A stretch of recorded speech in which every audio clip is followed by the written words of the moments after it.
Ассалаумағалейкум достар. Жаздың күні Астанадағы Каспий банктың бөлімшесіне баса көктеп кіріп менеджерлерді тұтқынға алған Әлихан Мұрадов естеріңізде ме? Соның соты жүріп жатыр. Бүгін таңертеңнен түске дейін сот отырысы болған. Содан кейін күндізгі 3-те қайтадан жалғасу керек еді.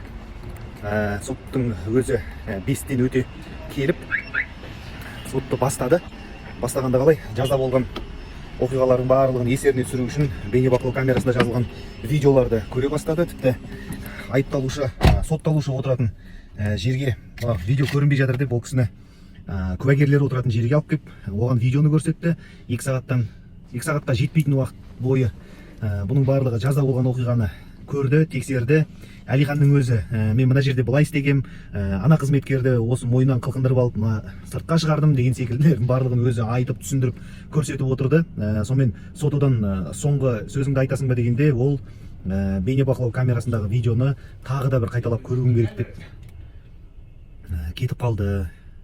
Телевиденияға сұхбат беруден бас тартты. Әлиханның өзі сотта өзін тым еркін ұстады десек болады. Жалпы істегеніне өкінбейтін секілді. Сондықтан көпшіліктің топшылап жатқаны, әлгі сол кездегі ішкі істер министрі Марат Ахметжанов бұны әдейі ойластырған деді. Сонда енді пайымдар болды. Өздеріңіз қалай ойлайсыздар? Бейбіт күнде аяқ асты Каспий банкке басып кіріп, өзінің қарыздарын емес, жетім балаларға, солардың шоттарына 100 миллион теңге аударыңдар деп талап қою қаншалықты қисынға сай келеді?